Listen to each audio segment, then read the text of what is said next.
Hi friends, in this video we'll study chapter number 9 Forest and Wildlife Resources of Class 10 SS NCERT GSEB syllabus। दोस्तों इस video में हम नौवा part करेंगे forest and wild life resources का। ये 10वीं कक्षा की एसएस टेक्स्ट बुक में से है, NCERT GSEB सिलेबस में से है।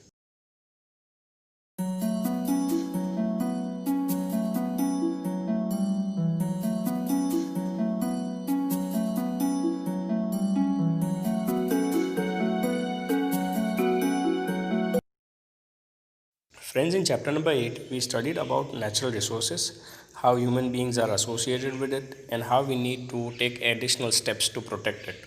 दोस्तों 8वें पार्ट में हमने देखा कि कैसे हम नेचुरल रिसोर्सेज के साथ जुड़े हुए हैं, कैसे उसका उपयोग कर रहे हैं और हमको क्या स्टेप्स लेने चाहिए उसको बचाने के लिए। Chapter 9 is about forest and wild life resources. Friends, all of us know that human beings are not the only living organism or not the only living things that are there on earth. We all are a part of this earth, including every living animal, birds and other species।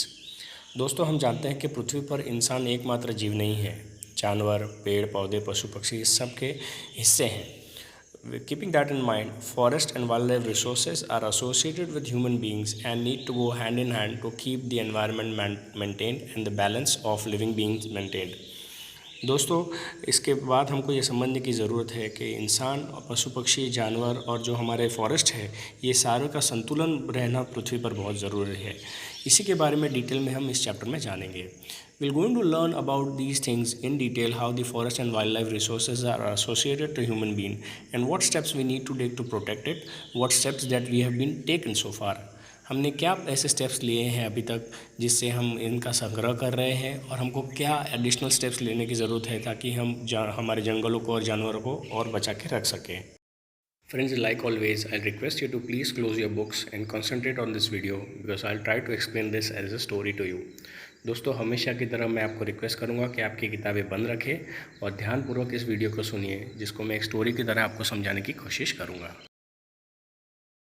Friends, before we continue with this chapter, I request you to please subscribe with our channel ज्ञान गुरुवाणी। दोस्तों इस part में आगे बढ़ने से पहले मेरा request है आपसे कि आप हमारी चैनल ज्ञान गुरुवाणी के साथ सब्सक्राइब कीजिए।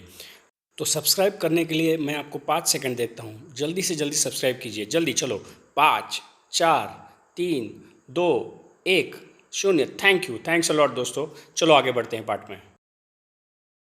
Forest and wild life resources. The existence, progress and development of man is dependent on resources। दोस्तों इंसान का अस्तित्व, उसका प्रोग्रेस और डेवलपमेंट सारे रिसोर्सेज पर निर्भर है। We have been fulfilling our needs by getting them from nature since early time, wherein the forests are considered to be very important resource। हम हमारी सारी ज़रूरतें शुरुआत से इन्हीं पर निर्भर होकर उनसे पूर्ण करते आए हैं, जहाँ जंगल एक बहुत ही इम्पोर्टेंट हिस्सा है इन रिसोर्सेज का। A general meaning of forest is the accumulation of trees, shrubs and heaps of grass। एक अंदाज़न अर्थ अगर जंगल का निकाले तो इसका मतलब होता है ज़्यादा पौधे, पेड़ और grass. In natural vegetation, only the vegetation is included which can be raised naturally without the help of man। प्राकृतिक वेजिटेशन उसी को कहते हैं जिसमें वेजिटेशन उगता है इंसान के मदद के बगैर। This is called virgin vegetation. इस वेजिटेशन को वर्जिन वेजिटेशन कहते हैं। Now such vegetation in India is only available in Himalayas, Sundarbans and remote areas of Thar desert. ऐसा वेजिटेशन भारत में सिर्फ हिमालय में, सुंदरबन और थार डेजर्ट में अवेलेबल है। दोस्तों ये सारे जंगल जो वर्जिन वेजिटेशन जिसको कहते हैं, ये सारे खुद ब खुद उगते हैं किसी इंसान की मदद से। Friends, these vegetations as explained do develop by themselves without the help of man. There are a lot of such forests that are grown by human beings as well, but they are not called as natural vegetations। दोस्तों बहुत सारे कृत्रिम तरीके से या इंसान की मदद से जंगल भी पैदा होते हैं, लेकिन इनको वर्जिन वेजिटेशन नहीं कहते हैं। Classification of forest. Forest classification is made according to different criterias. फॉरेस्ट का क्लासिफिकेशन अलग अलग क्राइटेरियाज पर हुआ है। You have studied the classification of forest on the basis of climate in standard 9th। 9वीं कक्षा में क्लाइमेट के बेस पर क्लासिफिकेशन जो फॉरेस्ट का हुआ है ये आप ऑलरेडी पढ़ चुके हो। यह we will know about 3 types of forest on the basis of administration, ownership and management. यहाँ हम 3 प्रकार के फॉरेस्ट के बारे में पढ़ेंगे, एडमिनिस्ट्रेशन के आधार पर, ओनरशिप के आधार पर और मैनेजमेंट के आधार पर। First, types of forest according to administration. 3 types over here mentioned in this slide. First, reserve forest, second, protected forest and third, unclassified forest. Administration के बेस पे 3 फॉरेस्ट के डिटेल्स इस स्लाइड में दिए हुए हैं, रिजर्व फॉरेस्ट, प्रोटेक्टेड फॉरेस्ट और unclassified forest. Reserve forest, such forest are under the control of government directly. Reserve forest वो फॉरेस्ट होते हैं जो डायरेक्टली गवर्नमेंट के कंट्रोल के अधीन होते हैं। Here there is restriction of lumbering, collecting of woods और for pasturing। यहाँ आप जाकर लकड़ी नहीं काट सकते हो, वहाँ इर्द गिर्द घूम भी नहीं सकते और कोई भी कृति बिना किसी परमिशन के और परमिशन लेके भी नहीं कर सकते हो। Protected forest, these forest are looked after by the administration. Protected forest ये सारे एडमिनिस्ट्रेशन के निगरानी में होते हैं। Local people are permitted to collect woods and to graze their animals without causing any harm to the trees। वहाँ के local लोगों को वहाँ पर अपने भेड़ बकरियों को, जानवरों को वहाँ ग्रेज करना अलाउ किया कर जाता है। वुड भी कलेक्ट कर सकते हैं, लेकिन उनको ये बताया जाता है कि आपको इर्द गिर्द की किसी भी चीज़ को नुकसान नहीं पहुँचाना है, ट्रीज़ को भी नहीं। Unclassified forest, these forest are still not classified. इस फॉरेस्ट को अभी भी क्लासिफाइड नहीं किए गए हैं। There is no restriction on tree felling और एनिमल ग्रेजिंग। यहाँ पर ट्री फेलिंग और एनिमल ग्रेजिंग पर कोई रिस्ट्रिक्शंस नहीं होते हैं। Classification of forest according to ownership, administration and management. Ownership, administration और मैनेजमेंट के बेस पे जो क्लासिफिकेशन किया गया है फॉरेस्ट का, वो हम जानेंगे। The forests of India are classified into 3 types on the basis of ownership, administration and management। Bharat में जितने भी जंगल हैं वो 3 प्रकार में डिवाइडेड किए गए हैं, ओनरशिप में, एडमिनिस्ट्रेशन पे और मैनेजमेंट के बेसिस पर। First, state forest. सेंट्रल और state government control such forest. Most of the forests are country fall under this category। State forest वो फॉरेस्ट है जो सेंट्रल और स्टेट गवर्नमेंट के अधीन होते हैं। ज़्यादातर फॉरेस्ट सारे हमारे कंट्री के इसी कैटेगरी में आ जाते हैं। कम्युनल फॉरेस्ट और community forest, local self government institutes like gram panchayat, municipal cooperations, district panchayat etcetera have control over such forest. Local या कम्युनिटी फॉरेस्ट वो फॉरेस्ट है जिसको लोकल या वहाँ के सेल्फ गवर्नमेंट इनको चलाती है, जैसे कि ग्राम पंचायत हो, म्यूनसिपालिटी कोऑपरेशन हो, डिस्ट्रिक्ट हो, ये सारे छोटी छोटी कम्युनिटीज़, इस पर उनका कंट्रोल होता है। Private forest, such forest is owned by individuals. ये वो फॉरेस्ट है जिनकी मालिकी किसी एक इंडिविजुअल पर निर्भर होती है। Such forest are found more in Odisha, Meghalaya, Punjab and Himachal Pradesh. ज़्यादातर ऐसे जंगल ओडिशा, मेघालय, पंजाब और हिमाचल प्रदेश में पाए जाते हैं। Some of these forest are in haphazard condition और some of them are totally barren. कुछ में इन फॉरेस्ट में से कुछ फॉरेस्ट बहुत ही बुरी हालत में है और कुछ तो एकदम पूरे बंजर हो चुके हैं। डिफॉरेस्टेशन, दोस्तों डिफॉरेस्टेशन क्या है आप अच्छी तरह जानते हो, फिर भी उसको पढ़ते हैं। Friends, what is deforestation? You very well know, but still let's study it. Deforestation means destruction of forest. Deforestation का मतलब है जंगलों का विनाश करना, नुकसान करना। This is not a problem of our country alone, but it is the problem of global. दोस्तों ये सिर्फ हमारे कंट्री का प्रॉब्लम नहीं है, ये सारा प्रॉब्लम सारे ग्लोब में हर किसी जगह पाया जाता है। It can be said that it is a result of progress of man. इंसान का डेवलपमेंट की वजह से ये उसका परिणाम है, ऐसा कहा जा सकता है। ट्रीज आर डिस्ट्रॉयड नेचुरली, पेड़ ज़्यादातर नेचुरली डिस्ट्रॉय हो जाते हैं। However it is negligible compared to the loss inflicted by human interference. कुदरती तरीके से तो पेड़ पौधों को नुकसान होता है, वो मुरझा भी जाते हैं, लेकिन उसके सामने अगर कंपेयर करें कि इंसान के आने की वजह से कितना नुकसान उस पेड़ पौधों पर पड़ता है, झाड़ पे कितना नुकसान होता है, वो प्रतिशत ज़्यादा है। इम्पैक्ट्स ऑफ डिफॉरेस्टेशन, डिफॉरेस्टेशन के असर क्या हुए हैं ये जानते हैं। The impact of deforestation is wide spread. Deforestation के असर बहुत ही फैले हुए हैं, व्यापक है। The quantity of carbon dioxide increase in the atmosphere. वातावरण में कार्बन डाइऑक्साइड का कितना प्रतिशत कार्बन रिलीज होता है ये हम जानते हैं। Green house effect becomes more intense. Green house effect भी ज़्यादा इंटेंस होते जा रहा है। With the remove forest cover the soil is eroded and the problem of farm fertility decreases। Forest cover जैसे जैसे कम होते जाता है उसका सॉइल का तत्व भी जो पेड़ पौधे पकड़ के रखते हैं वो भी कम हो जाता था और परिणाम स्वरूप फार्म की फर्टिलिटी भी डिक्रीज होती है। ये चीज़ हमने प्रीवियस चैप्टर में भी पढ़ी है। We studied about that point in the previous chapter as well.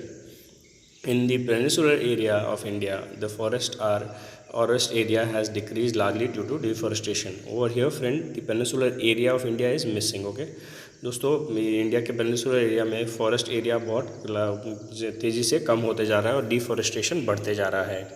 Many living organisms have lost their abodes, बहुत सारे प्राणियों ने अपने घर गुवा दिए हैं।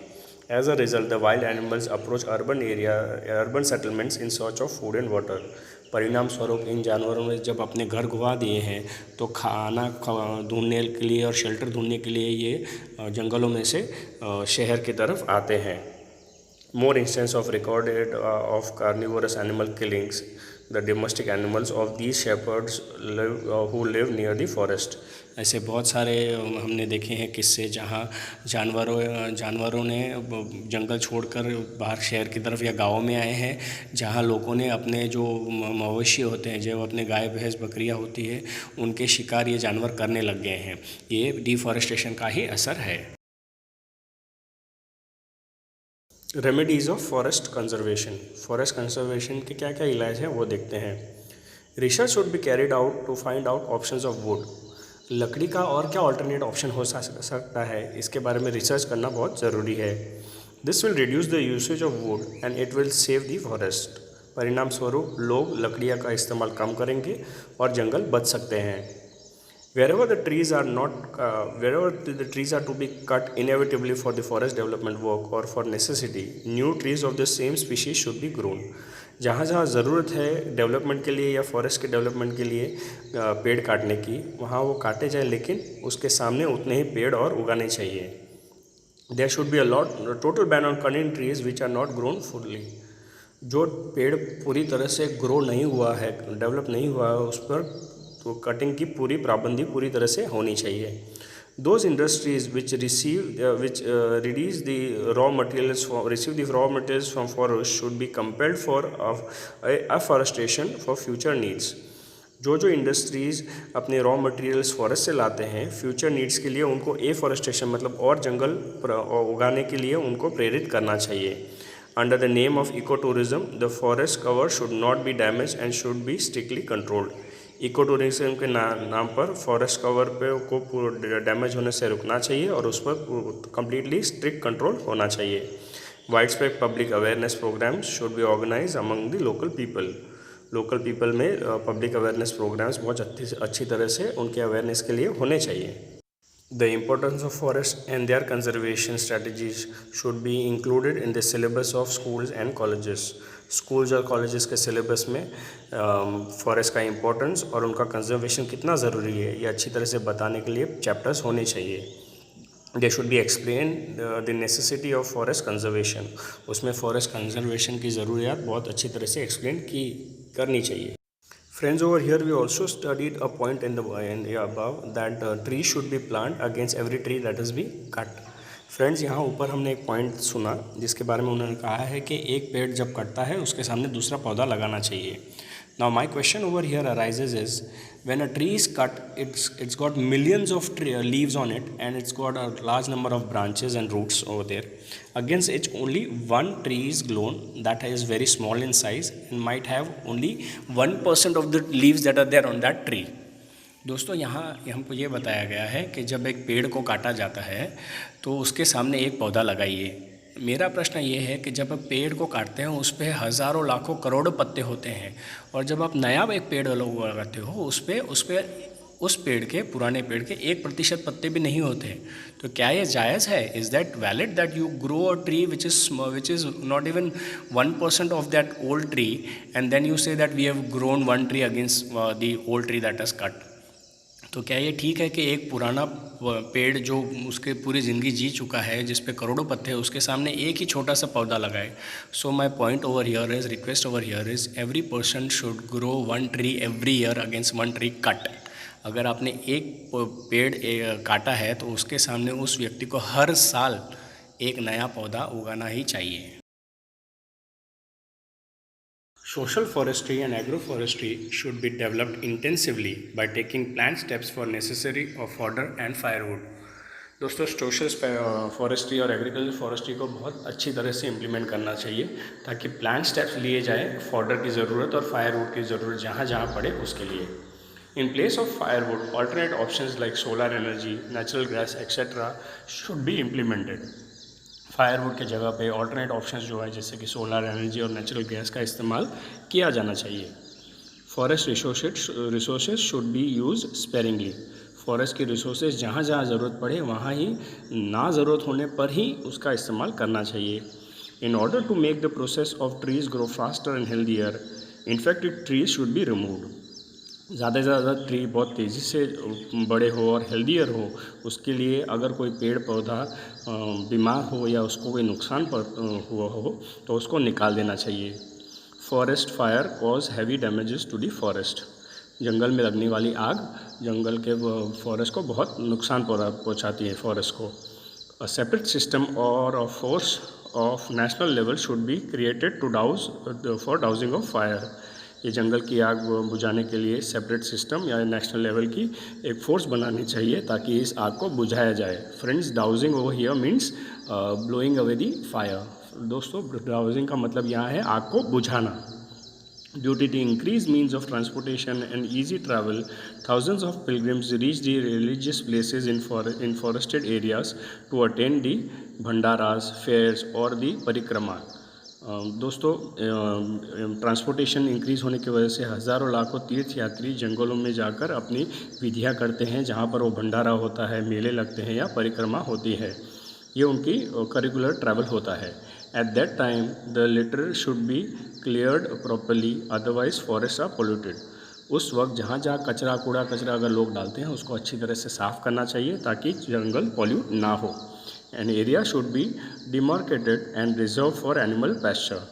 कुछ एरिया को डिमार्क करना चाहिए ताकि वहाँ सिर्फ एनिमल पैस्चरिंग हो. Friends, the first part of our chapter finishes over here. If you have any doubts, please revisit the video again. दोस्तों, हमारे चैप्टर का पहला पार्ट यहाँ ख़त्म होता है. अगर आपको कोई डाउट है तो ये वीडियो फिर से प्ले कीजिएगा. Thank you, bye and have a nice day. जय स्वामीनारायण. This is Kanhaiya Patel.